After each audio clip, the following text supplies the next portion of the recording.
Very welcome to JE classes made परिवार।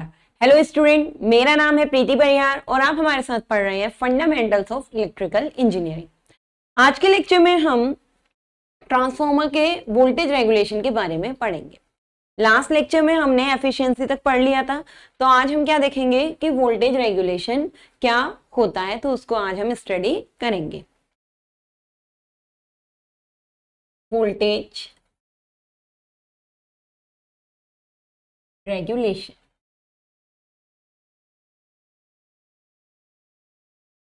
Voltage regulation, अगर हम किसी भी मशीन किसी भी डिवाइस में वोल्टेज रेगुलेशन की बात करें तो हमारा वोल्टेज रेगुलेशन क्या होता है कि हमने इनपुट पर क्या वोल्टेज दी है और आउटपुट पर हमें क्या वोल्टेज मिली है, उनके बीच में कितना डिफरेंस है।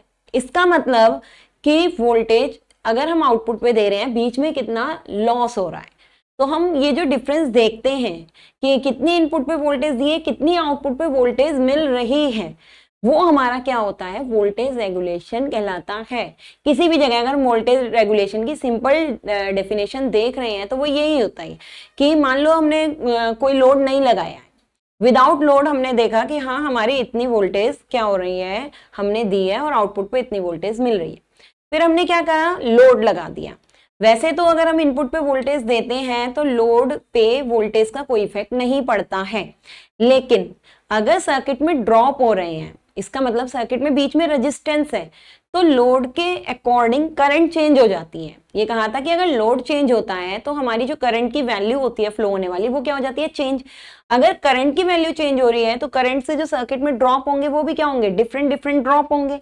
तो इसलिए ये कहते हैं कि लोड लगाने से, लोड बिना लगाए हमें जो आउटपुट पे वोल्टेज मिलती है वो क्या मिलती है, डिफरेंट मिलती है, लेकिन हमने इनपुट से तो सेम वही वोल्टेज दी है। तो इसका मतलब हम वोल्टेज रेगुलेशन में क्या चेक करते हैं कि अगर हम विदाउट लोड लें तो हमारी कितनी वोल्टेज मिल रही है, और अगर हम लोड लगा दें तो हमारी कितनी वोल्टेज मिलेगी, इसका जो डिफरेंस होता है वही हमारा क्या होता है, वोल्टेज रेगुलेशन होता है। तो हमें वोल्टेज रेगुलेशन अगर अच्छा चाहिए, गुड वोल्टेज रेगुलेशन चाहिए, तो हमें क्या देखना होता है कि ये जो डिफरेंस हो वो हमारा कम से कम हो। इसका मतलब अगर वोल्टेज रेगुलेशन 0 आ रहा है तो वो अच्छा है, लेकिन अगर पुअर रेगुलेशन कहीं पे हो रहा है, पुअर वोल्टेज रेगुलेशन हो रहा है, तो इसका मतलब ये डिफरेंस कैसा आएगा, ज्यादा आएगा कि नो लोड पे हमने जब वोल्टेज दी तो वो वोल्टेज अलग आएगी और जो फुल लोड पे हमने दी वो उससे बहुत कम आएगी। तो डिफरेंस क्या हो जाएगा, अगर काफी ज्यादा हो जाएगा तो हम ये कहेंगे पुअर वोल्टेज रेगुलेशन होता है। तो वोल्टेज रेगुलेशन एक तरीके से अगर तुम डेफिनेशन देखते हो तो वोल्टेज रेगुलेशन की डेफिनेशन क्या लिखी रहती है कि no load to full load voltage, difference between no load to full load voltage, या फिर ratio of difference between no load to full load voltage and full load voltage या no load voltage. इस तरीके से definition लिखी रहती है। जो डेफिनेशन वोल्टेज रेगुलेशन की मोस्टली लिखी होती है वो क्या होती है, नो लोड पे वोल्टेज ले लेते हैं, फुल लोड पे वोल्टेज ले लेते हैं और नीचे लिख देते हैं फुल लोड। किसी जगह ये क्या भी होता है, या तो इस तरीके से लिखा रहता है, यहाँ वोल्टेज रेगुलेशन क्या लिख लेते हैं, no load to full load voltage का डिफरेंस डिवाइडेड बाय VNI। दोनों ही फॉर्मूले इस लिखे जाते हैं, ये ऊपर वाला फॉर्मूला भी लिख सकते हैं, नीचे वाला फॉर्मूला भी लिख सकते हैं। अगर ये फॉर्मूला लिखा होता है तो ये लिखा होता है वोल्टेज रेगुलेशन अप, इस तरीके से लिख देते हैं। ये फॉर्मूला कहीं लिखा है तो ये लिख देते हैं वोल्टेज रेगुलेशन डाउन।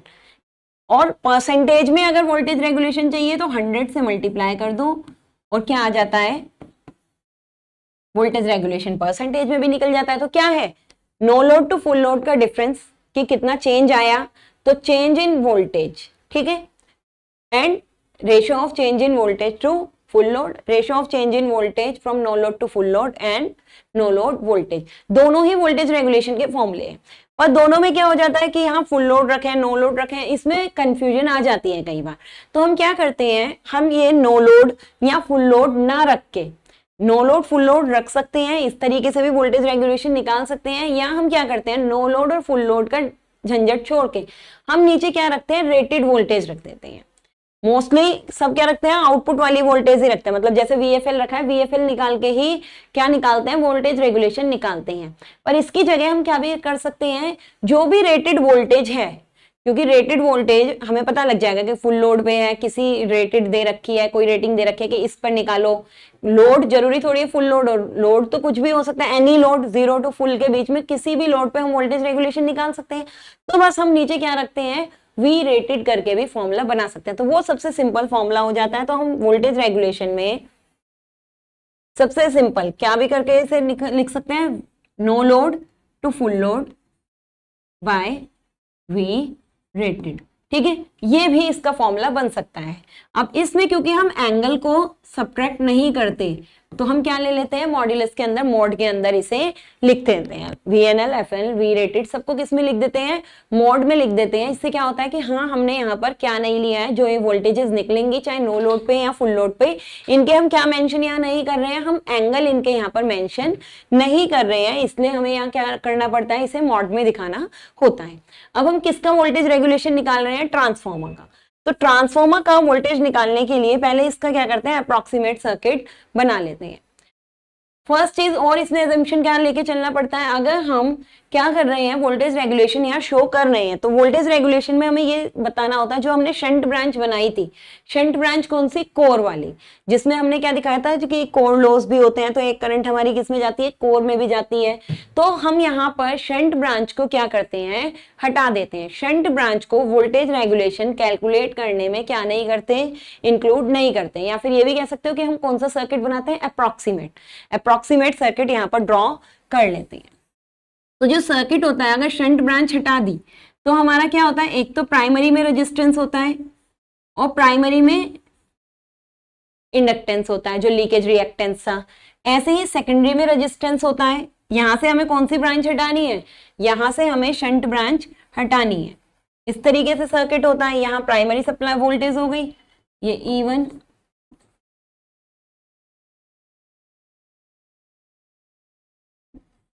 इस तरीके से E2 सेकेंडरी का रेजिस्टेंस और सेकेंडरी की वोल्टेज। और यहाँ पर अगर लोड पे ले रहे हैं तो लोड कनेक्ट करना है, विदाउट लोड ले रहे हैं तो लोड कनेक्ट नहीं करना, नो लोड से फुल लोड जैसे बात होती है। अब हमें अप्रॉक्सीमेट सर्किट बनाना है, चाहे तो इस सर्किट को प्राइमरी रेफर करें, चाहे इस सर्किट को सेकेंडरी रेफर करें, किसी भी साइड रेफर करके हम क्या कर सकते हैं, वोल्टेज रेगुलेशन निकाल सकते हैं। किसी भी साइड सर्किट को रेफर करें, वोल्टेज रेगुलेशन की वैल्यू क्या आती है, सेम ही आती है।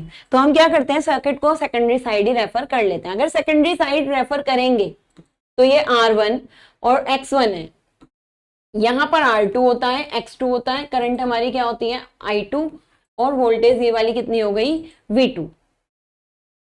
तो ये सारी जो वैल्यूज होती हैं, ये क्या हो जाती है, चेंज हो जाती हैं। अगर हमें प्राइमरी से सेकेंडरी में रेफर करना है तो ये I1, V1, E1, X1, R1 सब क्या हो जाएंगी, चेंज हो जाएंगी। शंट ब्रांच को यहाँ पर लेना नहीं है जब हम वोल्टेज रेगुलेशन निकालते हैं। तो इसका हम अब क्या करते हैं, सर्किट बनाते हैं किस साइड में रेफर करके, सेकेंडरी प्राइमरी किसी भी साइड में रेफर करके हम क्या निकाल सकते हैं, वोल्टेज रेगुलेशन। अगर सेकेंडरी में इसे कन्वर्ट कर दिया, सेकेंडरी में रेफर कर दिया, इस सर्किट को सेकेंडरी साइड में रेफर करना है, तो सेकेंडरी साइड में रेफर करने पे सिर्फ क्या बचेगा, एक रेजिस्टेंस और एक ही लीकेज रिएक्टेंस। लोड जब हम क्या करेंगे, फुल लोड लेंगे तो लोड यहाँ पर कैलकुलेट करेंगे, जब नो लोड लेंगे, नो लोड वोल्टेज होगी तो यहाँ पर क्या नहीं लगाएंगे, लोड नहीं लगाएंगे। और जब फुल लोड पे लेंगे या एनी लोड, चाहे फुल लोड हो या एनी लोड, किसी भी लोड पे लेंगे तो यहाँ क्या कनेक्ट कर देंगे, लोड कनेक्ट कर देते। ये हमारा डायग्राम बन गया। ये क्या है, हमने सर्किट किस तरफ रेफर करा है, सेकेंडरी पे रेफर करा है। Primary refer to secondary, primary refer to secondary.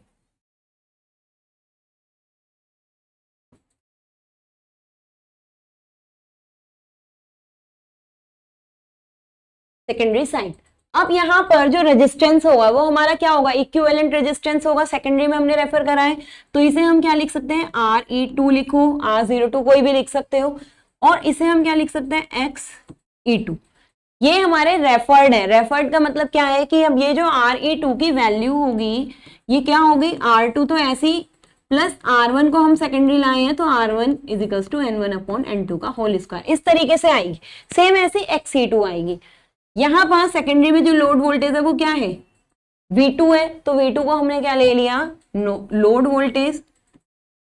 किसी भी लोड पे हमने फुल लोड पे माना तो फुल लोड पे इसे इस टाइम इसे हमने क्या कह दिया, V2 हो गया।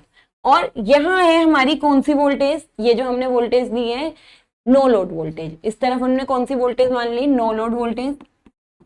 या इस तरफ की जो इस साइड की वोल्टेज हो गई, इस साइड की वोल्टेज हमारी क्या है, E2। E2 कह दो, V1 डैश कह दो, क्योंकि जो V1 थी V1 ही यहाँ पर आई है। ये जो वोल्टेज है, कौन सी वोल्टेज यहाँ पर आई है, जो V1 थी V1 ही यहाँ पर क्या होके आई है। चाहे इसे V1 लिखो, E2 लिखो या V1 डैश लिखो, दोनों में से कोई भी चीज इसे लिख सकते हो। V1 डैश भी लिख सकते हैं, E2 भी इसे लिख सकते हैं। V1 डैश क्या हो गई, जो V1 प्राइमरी से हमारी किस तरफ आई है, सेकेंडरी वाली साइड में आई है। करंट हमारी क्या हो गई, I2।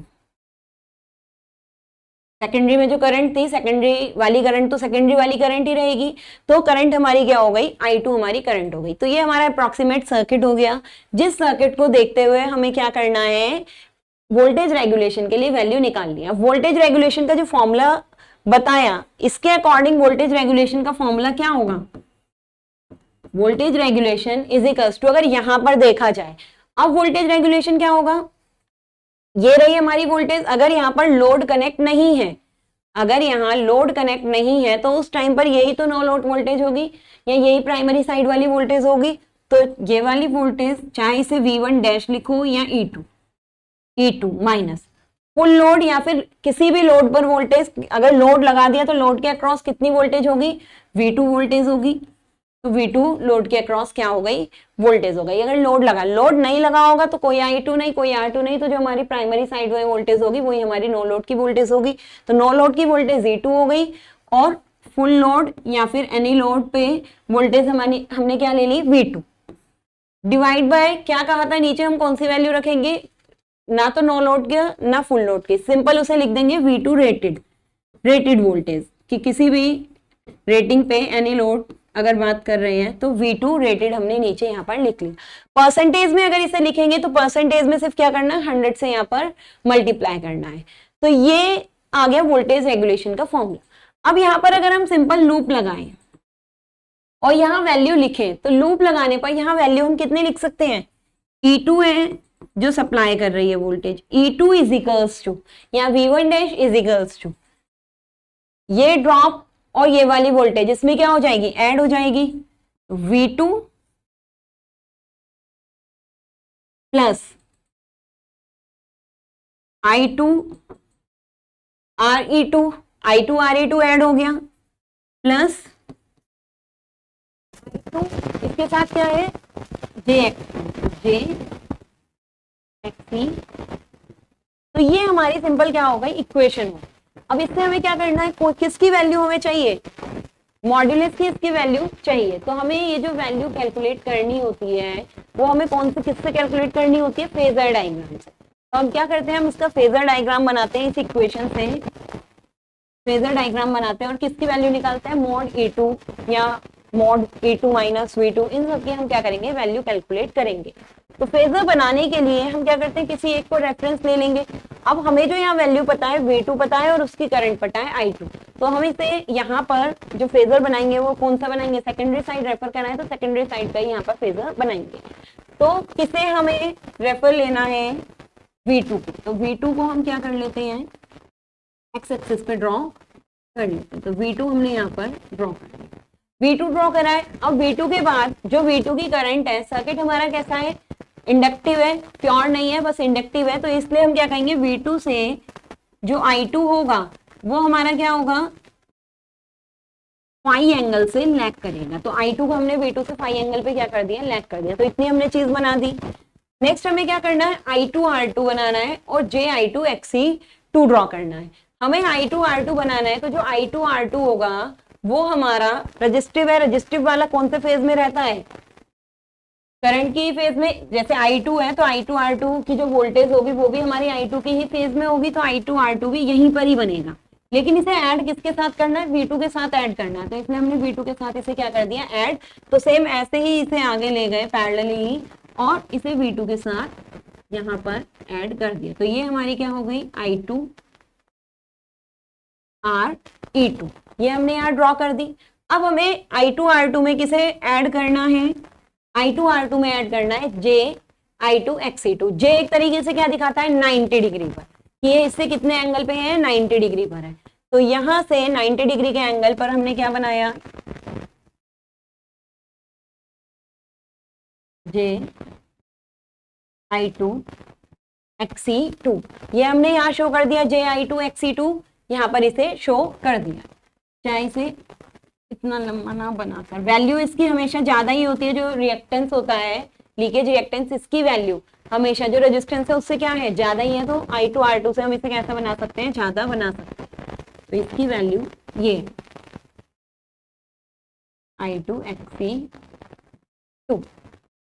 अब ये इक्वल किसके है, V2 plus I2R2 plus JXE2 किसके इक्वल है, V1 डैश या फिर E2 के। तो इसे हम कहां से कनेक्ट कर देंगे, यहां से अगर इन्हें जोड़ दिया आपस में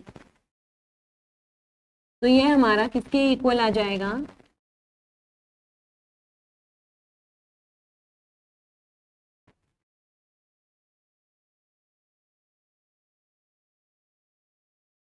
JI2XE2, ये हमारा आ गया इक्वल E2 के।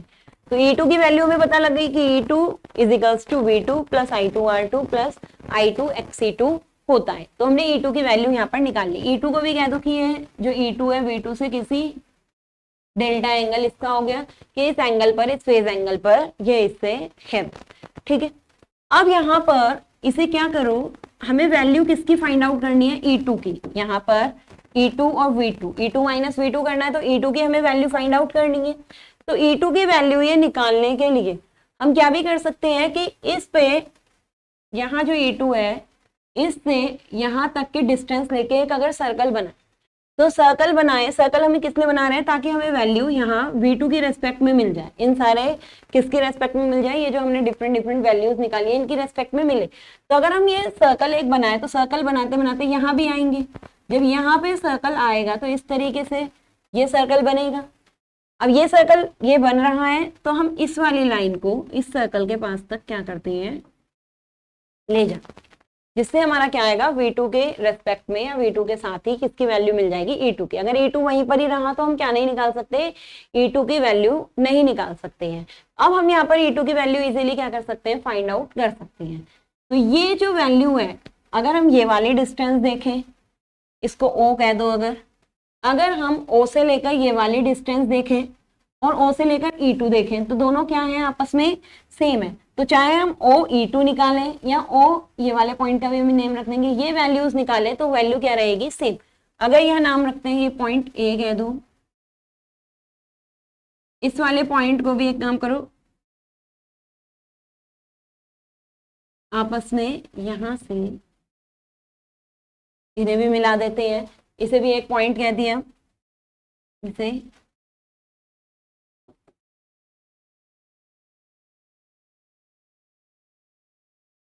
P, ये C पॉइंट हो गया।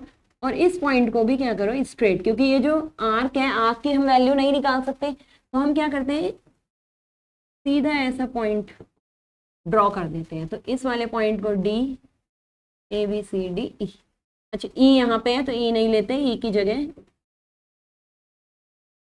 यहाँ नेम F कर दें, ठीक है। तो ये हमने क्या कर ली, नेमिंग कर ली है। ये जब स्ट्रेट लाइन यहाँ पे ऐसे ड्रॉ करिए, एक स्ट्रेट लाइन इसके क्या करते हैं, यहाँ से भी ड्रॉ कर लेते हैं। ये सारी वैल्यूज निकालने में क्या आएंगी, काम यहाँ पर आती है। अब वैल्यू किसकी निकालनी है, हमें E2 की वैल्यू निकालनी है, हमें वैल्यू किसकी निकालनी है, E2 की। तो अगर हम लिखें कि E2 इज इक्वल्स टू, यहाँ पर कितना होगा, E2 is equals to, E2 यही है OF, तो E2 हमारा है OF, E2 कितना है OF, और OF को हम कितना लिख सकते हैं, OA प्लस AB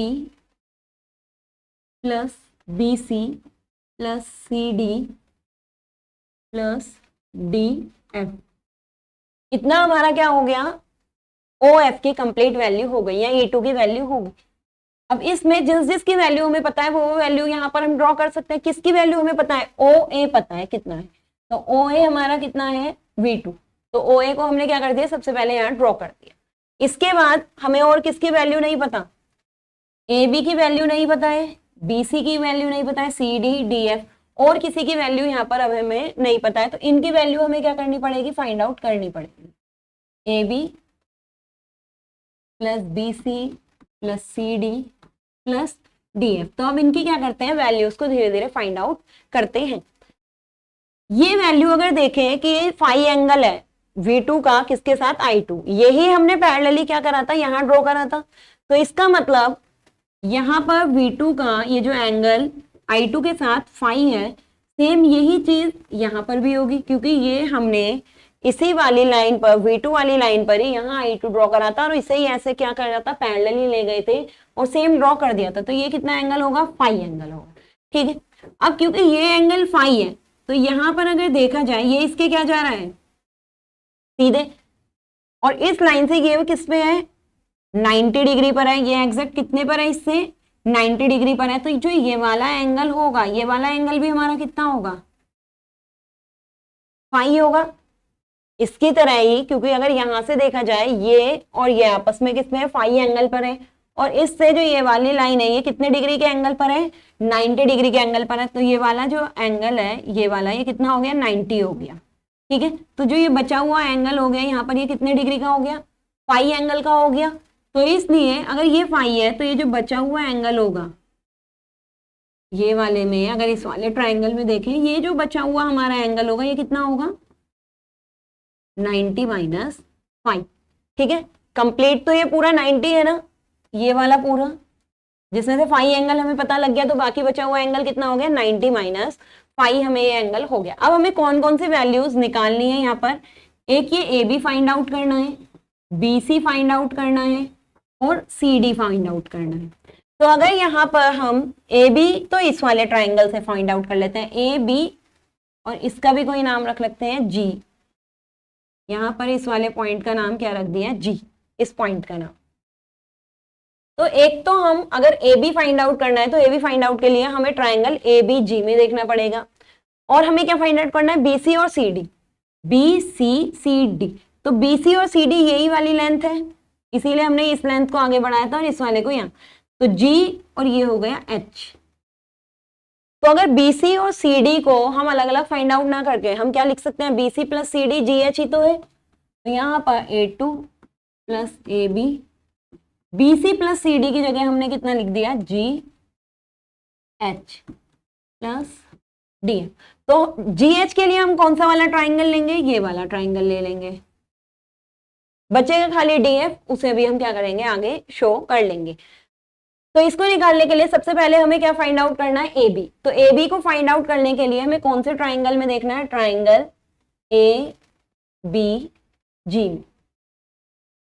ठीक है, इन ट्राइंगल ABG। तो इस वाले ट्राइंगल में हमें किसकी वैल्यू निकालनी है, AB की वैल्यू निकालनी है। क्या हम पर है, एक हम पर फाई है और एक हम पे I2 R2 है, तो हम पे क्या चीज यहाँ पर है, हाइपोटेन्यूज और यहाँ पर बेस। तो हम ऐसा फॉर्मूला देखेंगे जो किसमें हो, बेस में और हाइपोटेन्यूज में, यहाँ पर हमें क्या हो, कोई फॉर्मूला हो, हम यहाँ पर वो देखते हैं। तो हमें किसका फॉर्मूला मिल जाएगा, कॉस का। कॉस बराबर तुम्हारा क्या होता है, कॉस फाई, अगर यहाँ पर लगाएं cos phi is equals to base upon hypotenuse, तो बेस हमारा कितना है, AB, और ये हमारा कितना हो गया, AG, कितना है, I2 RE2। तो यहां से हमें किसकी वैल्यू मिल गई, AB की वैल्यू मिल गई, AB is equals to I2 RE2 cos phi, ये वैल्यू हमने यहाँ फाइंड आउट कर ली। नेक्स्ट है, अब हमें किसकी वैल्यू निकालनी है, GH की। GH के लिए हमें कौन सा ट्राइंगल में देखना पड़ेगा, इन ट्राइंगल, इस वाले पॉइंट का नेम रख दो GHI, J भी नहीं रख सकते, के अगर यहाँ पर हमने क्या कर दी, नेमिंग कर दी इस वाले पॉइंट की, तो इसमें कौन सा ट्राइंगल हो गया, KGH, इन ट्राइंगल KGH। इस वाले ट्राइंगल में देखो तो हमें किसकी वैल्यू निकालनी है, GH की वैल्यू निकालनी है। एंगल हम पे है, हम पे क्या है, एंगल है 90 माइनस फाई, और हमें वैल्यू किसकी निकालनी है, GH की निकालनी है। तो एक तो हमें GH पता है, सेम बेस पता है, और हमें ये रहा हाइपोटेन्यूज पता है, तो ये कितना हो गया, cos 90 minus phi is equals to base कितना है GH, और ये हाइपोटेन्यूज कितना है हमारा JI2 XE2। cos 90 माइनस 5 को हम यहाँ पर क्या लिख सकते हैं, sin फाई लिख सकते हैं। तो ये हमारा कितना आ गया, sin phi is equals to GH upon JI2 XE2। ये वैल्यू आ गई, तो हमसे हमें यहाँ किसकी वैल्यू भी मिल गई, GH की वैल्यू भी यहाँ पर मिल गई, JI2 XE2 into sine phi. तो हमें GH की वैल्यू मिल गई और यहाँ पर AB की वैल्यू मिल गई, V2 की वैल्यू हमने यहाँ क्या कर रखा है, लिख रखा है। सिर्फ यहाँ क्या बचा है, DF। तो DF हमारी क्या है, ये वैल्यू है। तो यहाँ पर क्या होता है, जो हमारा बहुत छोटे लोड की अगर हम बात करें तो कम लोड पर यहाँ पर ये जो DF की वैल्यू होती है ये क्या होती है, बहुत ही कम होती है। नॉर्मली भी अगर देखा जाए ये जो DF होता है ये FD के क्या होता है, बहुत पास होता है। तो इस कंडीशन में छोटी वैल्यू के लिए ले रहे हैं कि अगर यहाँ पर हमारा V2 E2 ये सब क्या हो, अगर स्मॉल स्मॉल क्वांटिटीज हो, उस कंडीशन में ये जो D और F होते हैं ये क्या होते हैं, बहुत स्मॉल सेगमेंट होता है। तो स्मॉल सेगमेंट की वजह से हम DF को यहाँ क्या कर लेते हैं, नेग्लेक्ट कर लेते हैं और ये एज्यूम कर लेते हैं कि F जो पॉइंट है वो D के क्या है, बहुत पास है। यह DF सेगमेंट हमारा क्या होता है, बहुत स्मॉल होता है, जिसकी वजह से हम इसे क्या कर लेते हैं, नेग्लेक्ट कर देते हैं। ये यहाँ पर DF हमारा क्या है, स्मॉल है, तो इसे हम क्या कर देते हैं, यहाँ नेग्लेक्ट कर देते हैं, या ये मान लेते हैं कि F पॉइंट हमारा जो सिचुएटेड होगा वो किस पर सिचुएटेड होगा, D पर ही सिचुएटेड होगा। तो यहाँ पर अब DF को यहाँ से क्या कर सकते हैं, हटा सकते हैं। तो वैल्यू सिर्फ कितनी बची, E2 is equals to V2 plus AB plus GH। तो यहाँ ये वैल्यू रखने पर E2 is equals to V2 plus AB की वैल्यू हमारी कितनी निकली, I2 RE2 cos फाई, और GH की वैल्यू हमारी कितनी निकली है, I2 XE2 sin फाई। ये हमारी वैल्यू निकली। हमें जो निकालना था वो क्या निकालना था, E2 और V2 का मॉड्यूलस। ये मॉड्यूलस में ही वैल्यू आई है इनके, हमने क्या नहीं करा है, कोई एंगल नहीं लिया है। तो E2 माइनस V2 हम लिख सकते हैं इसे, तो ये वैल्यू कितनी हो गई, I2 RE2 cos phi plus I2 XE2 sin। Voltage regulation के फॉर्मूले में इसको पुट करने पर तो वोल्टेज रेगुलेशन कितना हो गया, E2 माइनस V2 था, तो I2 RE2 cos phi I2 XE2 sin upon यहाँ क्या है, V2 रेटेड। यही वैल्यू तो हमने यहाँ पर पुट करी है। तो ये हमारा किसका फॉर्मूला आ गया, वोल्टेज रेगुलेशन का। परसेंटेज में अगर हम इसे लिखना है तो यहाँ सिर्फ किससे मल्टीप्लाई करनी है, परसेंटेज के लिए 100 से, तब हमारा ये कौन सा वोल्टेज रेगुलेशन आ जाएगा, परसेंटेज वोल्टेज रेगुलेशन यहाँ पर फाइंड आउट हो जाएगा। इसे एक तरीके से हम इसे और यहाँ पर लिख सकते हैं कैसे, कि अगर हम I2 को यहाँ पर क्या ले लें, कॉमन ले लें। तो I2 को अगर कॉमन ले लें तो ये हो जाएगा RE2 cos फाई प्लस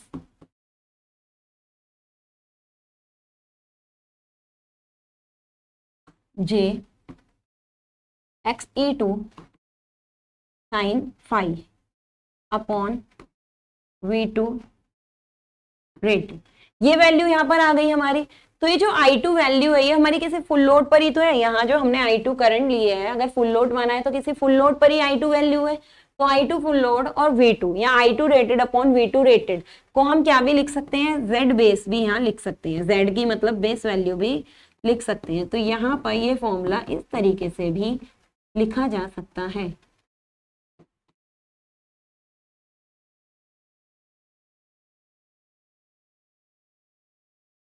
तो वोल्टेज रेगुलेशन का ये फॉर्मूला भी यहाँ पर हम लिख सकते हैं। अगर परसेंटेज में ले रहे हैं तो बस परसेंटेज हमें लिखना है, परसेंटेज में नहीं ले रहे हैं तो सिंपल ये फॉर्मूला भी हमारा किसका होता है, वोल्टेज रेगुलेशन का। यहाँ जो जेड होती है ये हमारी बेस वैल्यू होती है।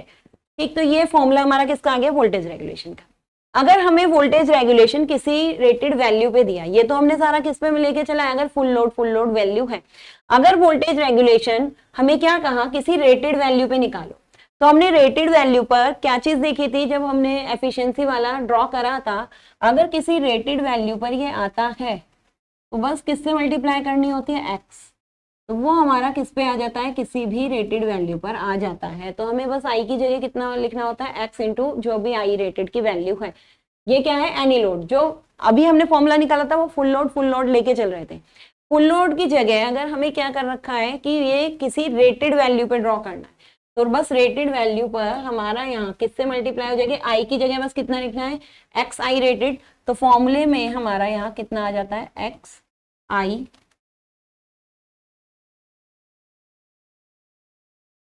इंटू बाकी चीजें हमारी सेम रहेंगी,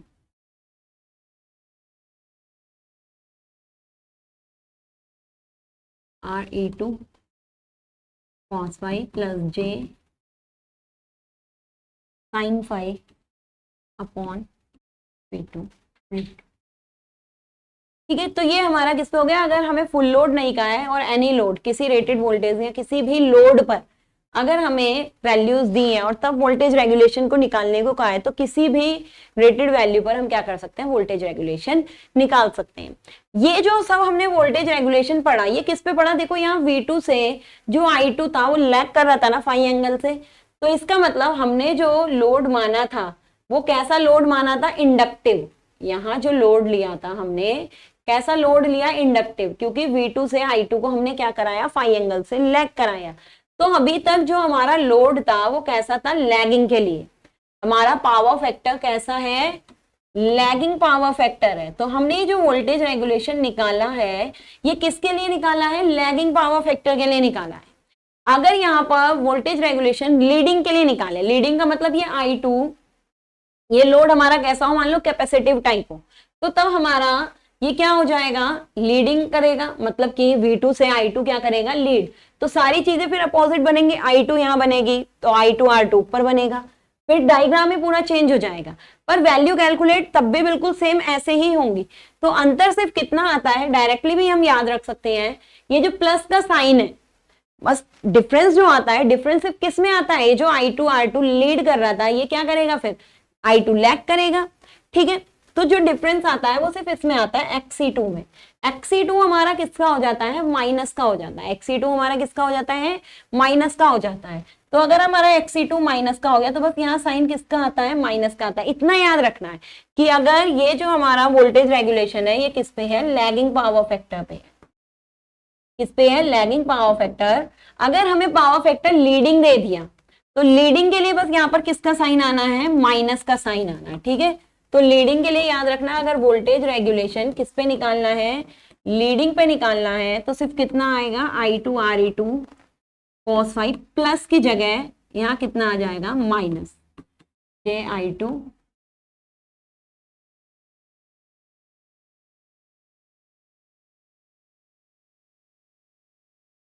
sine phi.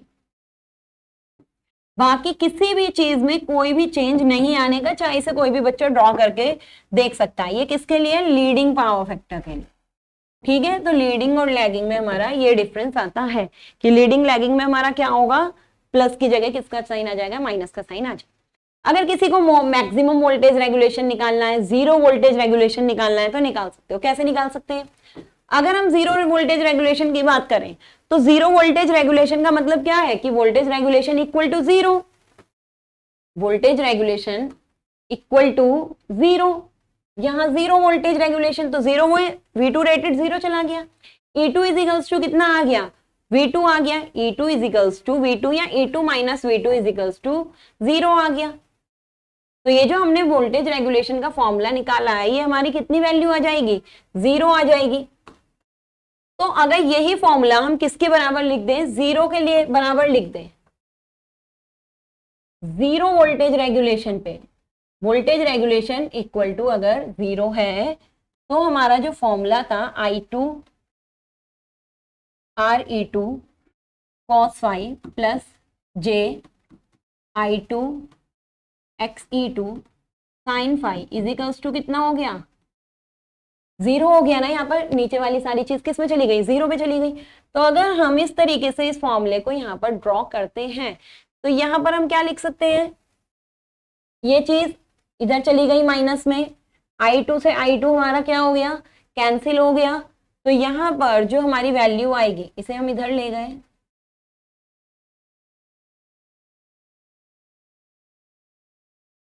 Sign phi XC2 equals to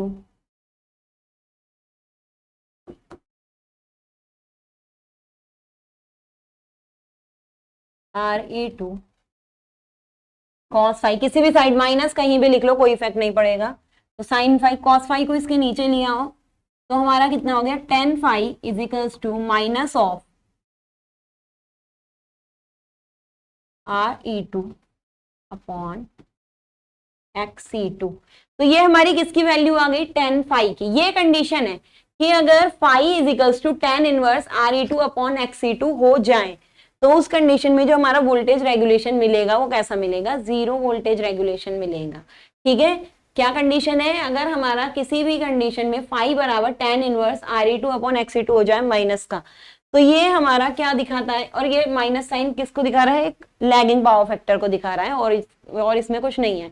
अगर पावर फैक्टर कैसा हो, लीडिंग हो, तो हमारा क्या नहीं आएगा, माइनस साइन यहाँ पर नहीं आएगा।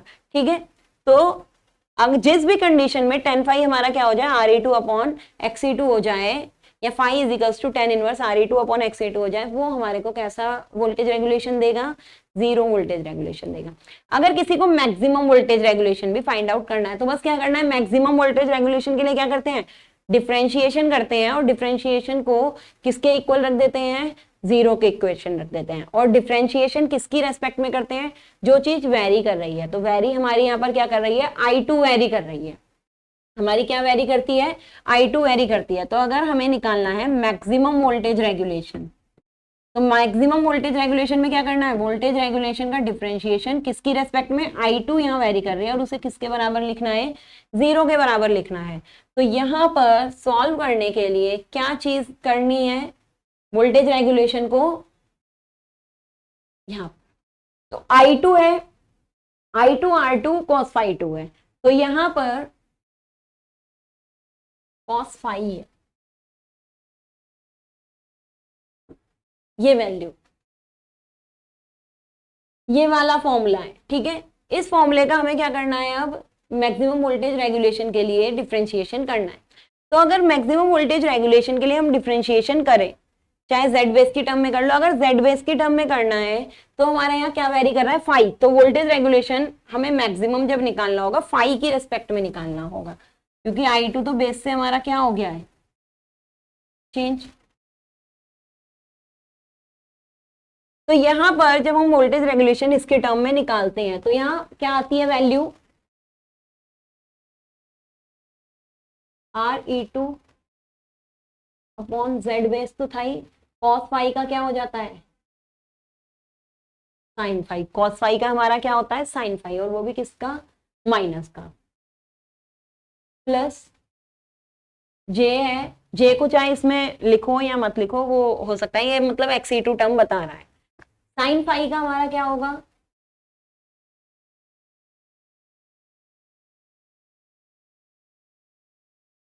ये कांस्टेंट टर्म है, इसे ऐसे ही लिखेंगे। कॉस साइन फाई का क्या होगा, कॉस फाई। इसे किसके बराबर रखना है, जो हमने इंटीग्रेशन करा है इसे किसके बराबर रखना है, जीरो के बराबर रखना, जीरो यहाँ पर लिख दिया। तो अब ये हमारा यहाँ कितना आ गया, जेड बेस जो नीचे रेटेड वैल्यू थी वो क्या थी, कांस्टेंट थी, इसलिए उसका कोई इंटीग्रेशन डिफरेंशिएशन नहीं होगा। तो ये हमारा यहाँ कितना आ गया, RE2, जेड बेस दोनों तरफ से किस में जा सकता है, जीरो में, इसलिए हमने पहले नहीं ले गए, अब इसे जीरो में ले जा सकते हैं। तो जेड बेस किस में चला गया, जीरो में, RE2 साइन फाई प्लस यहाँ XC2 था, जे XC2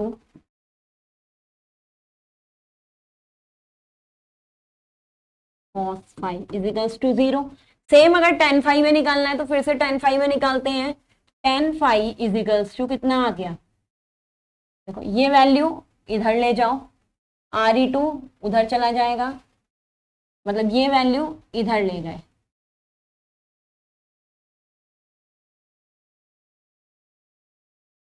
ऑन। ये अंतर आता है।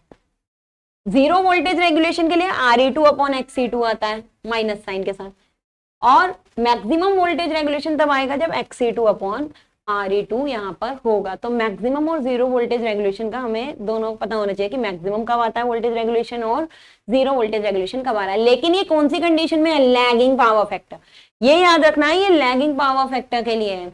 लीडिंग पावर फैक्टर में अपोजिट हो जाएगा, लीडिंग में यहाँ पर प्लस आएगा, यहाँ पर हमारा क्या आता है? माइनस आता है। तो इससे हमें क्या पता लग रहा है कि अगर हमारा पावर फैक्टर कैसा हो? लीडिंग हो, तो हमारा वोल्टेज रेगुलेशन कैसा आता है? कम आता है। ठीक है, ये चीज भी हम कह सकते हैं। तो इतना आगे जाने की नीड नहीं है, हम सिर्फ इतना ही वोल्टेज रेगुलेशन में पढ़ सकते हैं, इतना ही हमारे क्या है सिलेबस में भी है। तो ये हमारा किसके बारे में है? वोल्टेज रेगुलेशन के बारे में। वोल्टेज रेगुलेशन क्या होता है? तो वोल्टेज रेगुलेशन टॉपिक खत्म हो गया। इस तरीके से यहाँ हमारी पूरी यूनिट क्या हो गई है? यूनिट थर्ड कंप्लीट हो गई है। अब थोड़े बहुत यहाँ पर क्या कर लेते हैं, एक दो न्यूमेरिकल देख लेते हैं कि क्या क्या न्यूमेरिकल या किस किस टाइप के न्यूमेरिकल सॉल्व कर सकते हैं। तो एक दो न्यूमेरिकल देखते हैं।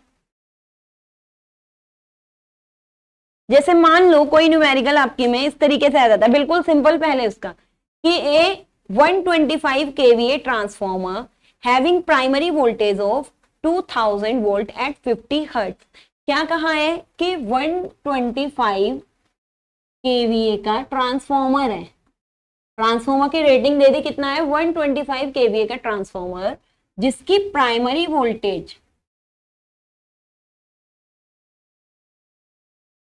जिसकी जो प्राइमरी वोल्टेज है V1 कह दो, चाहे प्राइमरी को हमने V1 या E1 इस तरीके से डिनोट करा था ना, तो चाहे E1 कह,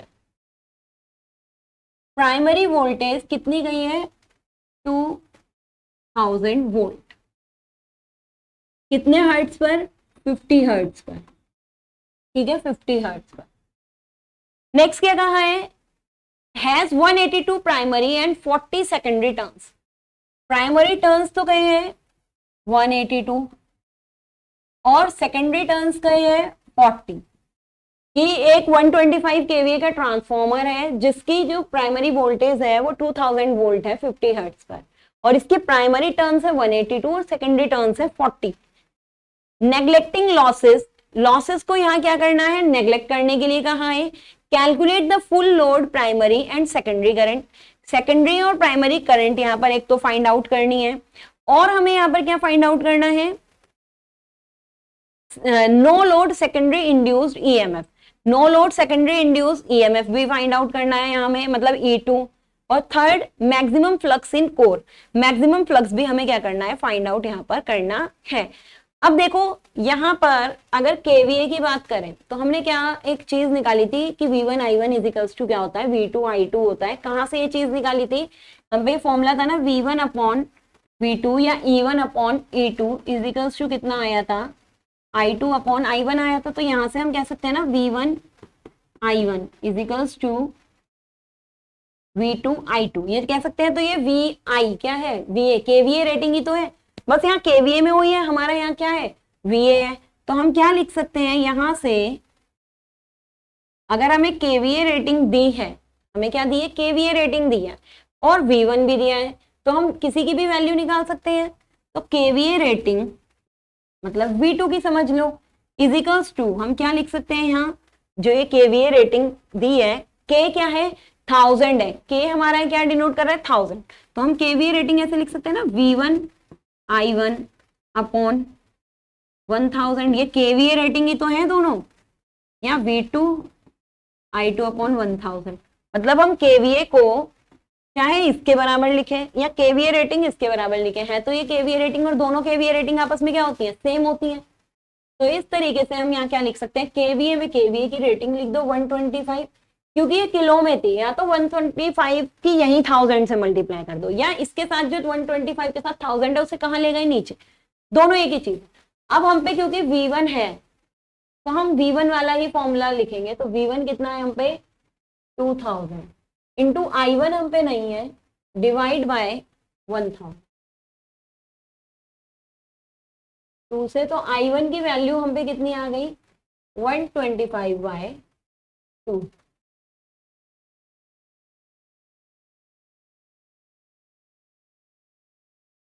तो ये हम पे वैल्यू आई किसकी?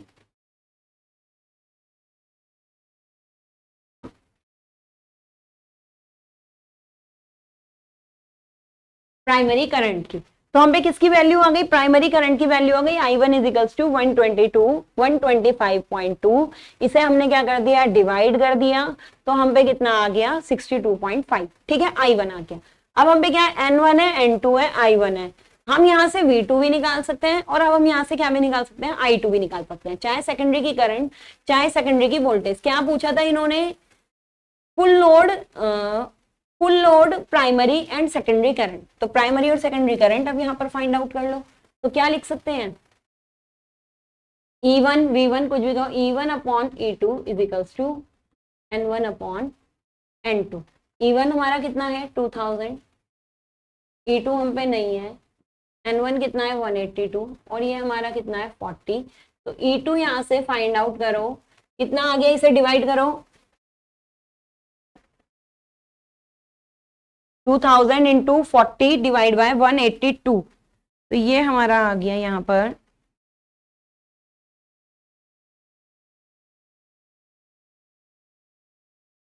4439.6 वोल्ट।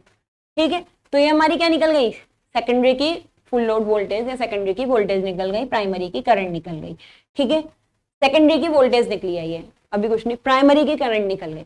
अब हमें सेकेंडरी की करंट निकालनी है, तो सेकेंडरी की करंट का भी same formula, N1 upon N2 is equals to I2 upon I1। I2 find out करनी है, I2 is equals to N1 upon N2 कितना है 182 बाय 40, I1 से मल्टीप्लाई, I1 कितना है 62.5। इसे कैलकुलेट करो कैलकुलेटर में। तो इसे अगर हम कैलकुलेट करें 62.5 इंटू 182 डिवाइड बाय 40, ये आ जाएगा हमारा 284.4 एम्पियर। ठीक है, ये हमारी क्या निकल गई I2। तो I2 निकालनी थी एक, A2 निकालनी थी, I1 निकालनी थी, ये हमारी वैल्यू निकल गई। थर्ड क्या चीज निकालनी है, फिर हमें निकालनी है मैक्सिमम फ्लक्स इन कोर। क्या निकालना है, मैक्सिमम फ्लक्स। तो मैक्सिमम फ्लक्स का हमारी मर्जी कोई सा भी फॉर्मूला, चाहे E1 की टर्म में लिखे या E2, E1 E2 का फॉर्मूला सेम होता है, बस अंतर किसका आता है, नंबर ऑफ टर्न्स का। क्या था 4.44 N1 F phi m। अगर E2 बराबर लिखोगे तो बस यहाँ क्या करना है, N2 करना है, फ्रीक्वेंसी सेम होती है, मैक्सिमम फ्लक्स निकल जाएगा। तो E1 की वैल्यू कितनी थी, E1 था 2000, तो 2000 divide by 4.44 into number of turns primary में 182 into frequency 50 hertz, phi M calculate. तो यहां से हमारा क्या आ जाएगा, फाई एम की वैल्यू आ जाएगी। फाई एम देखो 182 और 40 है, यहाँ से तुम देख भी लोगे 182 प्राइमरी के टर्न से तो प्राइमरी की वोल्टेज ज्यादा है, 40 सेकेंडरी के टर्न से तो सेकेंडरी की वोल्टेज हमारी क्या है, कम।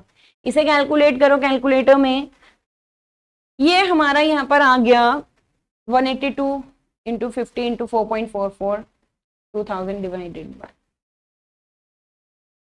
0.0495, 0.0495 यूनिट क्या होती है, वेबर। तो वेबर हमने इसकी क्या लिख दी, यूनिट। तो ये एक हमारा हो गया सिंपल, जो हमने फॉर्मूला पढ़ा था E1 E2 वाला, N1 N2 या फिर फ्लक्स वाला EMF का फॉर्मूला पढ़ा था।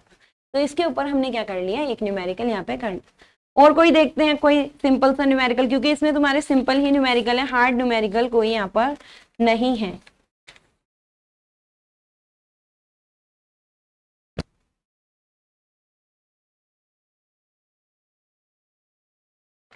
एक रेफर का न्यूमेरिकल देख लेते हैं यहाँ पर, कि अगर रेफर कर रहे हैं तो रेफर का क्या न्यूमेरिकल होगा। ठीक है,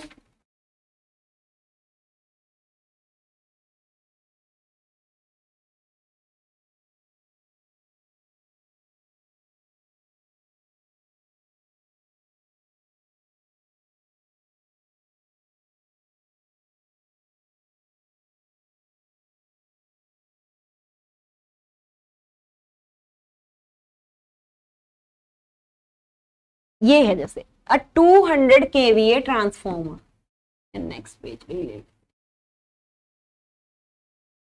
200 kVA का ट्रांसफॉर्मर दिया है।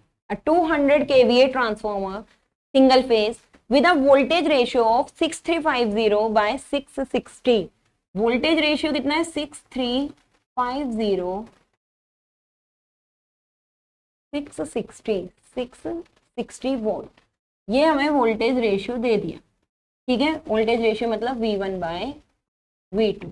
ठीक, has the following winding resistance and reactance. Following winding resistance and reactance दिए हैं। R1 की वैल्यू है 1.56 ओम। X1 प्राइमरी का रिएक्टेंस दिया है 4.67 ओम, 4.67 ओम। सेकेंडरी रेजिस्टेंस दिया है 0.016, सेकेंडरी रेजिस्टेंस दिया है 0.016। रेजिस्टेंस कहाँ था, कम होता है, और जो रिएक्टेंस होता है इसकी वैल्यू क्या होती है, हमेशा ज्यादा होती है।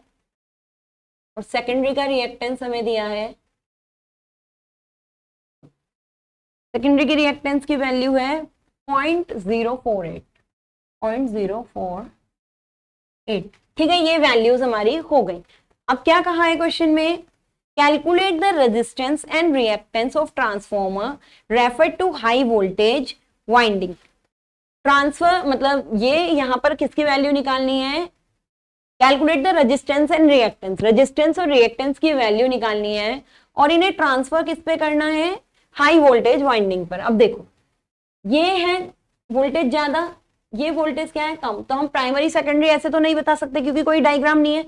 हम क्या कह सकते हैं, हाई वोल्टेज वाइंडिंग और लो वोल्टेज वाइंडिंग। तो ये वाली वोल्टेज कैसी है, हाई है, ये वाली वोल्टेज कैसी है, लो है। तो यहाँ पे चाहे V1 V2 मत लिखो क्योंकि इन्होंने V1 V2 प्राइमरी सेकेंडरी नहीं कहा, सिर्फ वोल्टेज रेशियो की टर्म में कहा था। ठीक है, वोल्टेज रेशियो कहती है। सर्किट कहाँ पे रेफर करना है, रेजिस्टेंस की और रिएक्टेंस की वैल्यू निकालनी है, refer to high voltage HV winding. ठीक है, तो HV वाइंडिंग हमारी क्या है, 6350 है, 6350 ही तो है, एक तरीके से प्राइमरी वाली साइड ही है। तो हमें रेजिस्टेंस निकालना है सबसे पहले। तो जो रेजिस्टेंस होगा R2 का, R2 ही तो हमारा V1 वाली साइड में जाएगा, तो R2 डैश इजिकल्स टू कितना हो गया, या फिर डायरेक्टली अगर रेफर का फॉर्मूला लगा रहे हो तो डायरेक्टली रेफर लगा दो प्राइमरी में। तो प्राइमरी का equivalent resistance equals to R1 plus R2 को ही तो हमें किस साइड ले जाना है, हाई वोल्टेज वाली वाइंडिंग की साइड। तो जिस साइड हम ले जाते हैं, हमने क्या करना है, जिस साइड ले जाते हैं वही वाले टर्न्स कहाँ रहते हैं, ऊपर रहते हैं। तो हाई वोल्टेज वाली साइड होना है, तो 6350 बाय 660 का स्क्वायर इंटू कितना 0.016। तो इसे कैलकुलेट कर, R1 की वैल्यू भी लिखो, R1 की वैल्यू यहाँ पर कितनी है, R1 की वैल्यू है 1.56। तो 1.56 यहाँ क्या हो गई, वैल्यू हो गई। इसे सॉल्व करो, 6350 bye 660 into 0.06,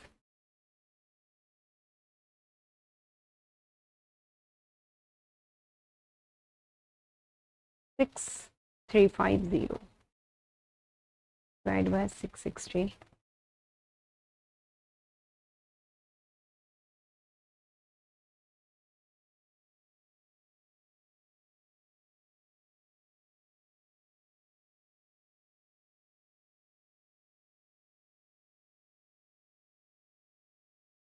Mm-hmm. 6350 divided by 660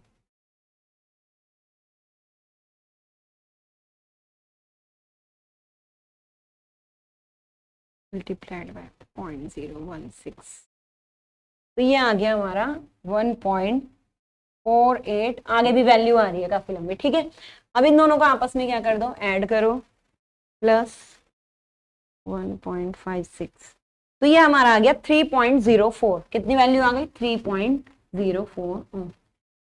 ये आ गया, रेफर कर दिया हमने हाई वोल्टेज साइड में। सेम ऐसे ही किसकी वैल्यू निकाल लो, एक्स की। तो एक्स की वैल्यू यहाँ कितनी आएगी, XE1 is equals to X1 plus, same high voltage winding की तरफ करना है ना रेफर, तो high voltage upon low voltage का स्क्वायर इनटू X2। तो X1 कितना कह रखा है, 4 पॉइंट समथिंग है, 4.67। 4.67 प्लस कितने नंबर ऑफ टर्न्स है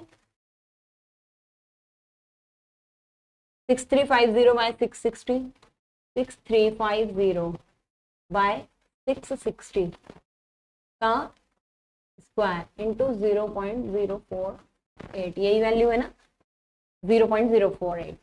तो सेम ये वैल्यू फिर से कैलकुलेट करना पड़ेगा, तो इसे कैलकुलेट करो, चलो इसे कैलकुलेट करते हैं फिर से। तो कैलकुलेट करने पे 6350 बाय 660 का स्क्वायर इंटू 0.048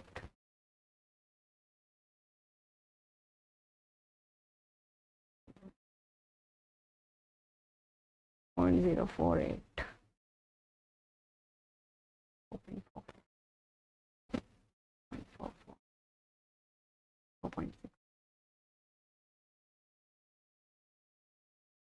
ये आ रहा है 4.44, 4.67 प्लस 4.44, आगे भी वैल्यू आ रही है, तो ये कितना आ गया 9.11, ठीक है 9.11 ओम आ गया।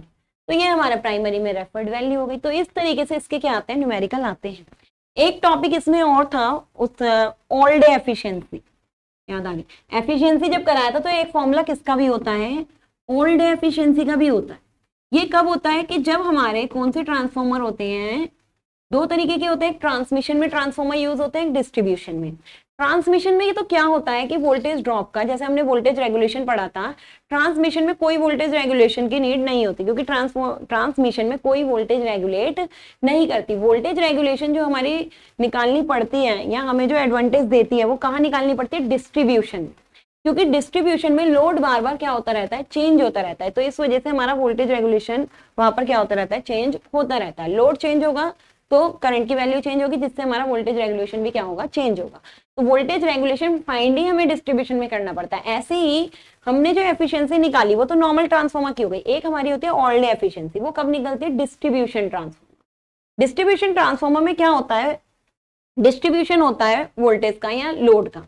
तो उसमें जैसे जैसे लोड चेंज होता रहता है वैसे वैसे तुम्हारी जो एफिशिएंसी की वैल्यू है वो भी क्या होती रहती है, चेंज होती रहती है। क्योंकि डिस्ट्रीब्यूशन में हम ये देखते हैं पूरे 24 घंटे में ट्रांसफॉर्मर ने क्या वर्क करा। 24 घंटे में ऐसा भी हो सकता है कि किसी टाइम पे लोड हो ही ना, 24 घंटे में ऐसा भी हो सकता है कितने घंटे के लिए लोड है। तो ओल्ड एफिशिएंसी हम क्या निकालते हैं कि जो हमारी एनर्जी डिलीवर हुई है, जो हमारी पावर है, वो जो पावर है वो हमारी पूरे 24 घंटे में क्या थी। तो आउटपुट पावर या एनर्जी भी कह सकते हो, आउटपुट एनर्जी या एनर्जी गिविंग आउटपुट पावर या output energy in 24 hour divide by input power या इनपुट एनर्जी, एनर्जी ज्यादा कहो तो ठीक है क्योंकि टाइम के साथ लेते हैं ना यहाँ, output energy in 24 hour divide by input energy in 24 hours. और यहाँ पर इनपुट एनर्जी में क्या भी लिख सकते हो इसे, output energy in 24 hours plus losses. अब लॉसेस में क्या होगा कि आयरन लॉस तो पूरे 24 घंटे के लिए कैसे रहते हैं, सेम रहते हैं। बस कॉपर लॉस कब कब होंगे, जब जब लोड जुड़ रहा होगा तब तक तुम्हारे कॉपर लॉस क्या आ जाएंगे, डिफरेंट डिफरेंट आ जाएंगे। तो हमें क्या होता है कि यहाँ पर जब ऑल डे एफिशिएंसी निकालते हैं तो आयरन लॉस तो हमारे क्या रहते हैं, फिक्स रहते हैं पूरे 24 घंटे के। तो एक बार आयरन लॉस निकाल लो, वही फॉर्मूले में रखना है। तो 24 घंटे में बार बार अलग अलग नहीं रखना। आयरन लॉस जब यहाँ लॉस लिखोगे तो लॉस एक ही बार लिखनी है, लेकिन जब कॉपर लॉस निकालोगे, कॉपर लॉस हमारे क्या होते हैं, जैसे जैसे जितने जितने घंटे के लिए लोड चेंज होगा उसी अकॉर्डिंग हमारे क्या होंगे, कॉपर लॉस होगा। तो ये हमारा क्या होता है, ऑल डे एफिशिएंसी होती है। तो इसी के साथ हमारी ये वाली यूनिट क्या हो जाती है, यहाँ पर खत्म हो जाती है। अब हम नेक्स्ट लेक्चर में क्या करेंगे, अगली यूनिट स्टार्ट करेंगे जिसमें हम डिफरेंट टाइप की मशीन, डीसी मशीन है, ऑल्टरनेटर है, सिंक्रोनस जनरेटर और इंडक्शन मशीन है, ये हमारी क्या है, 4th यूनिट है। तो नेक्स्ट लेक्चर में हम क्या करेंगे, इसे स्टार्ट करेंगे। तो इस लेक्चर को हम इसी टॉपिक के साथ खत्म करते हैं। अब आपसे मिलेंगे नेक्स्ट लेक्चर में, तब तक के लिए गुड बाय।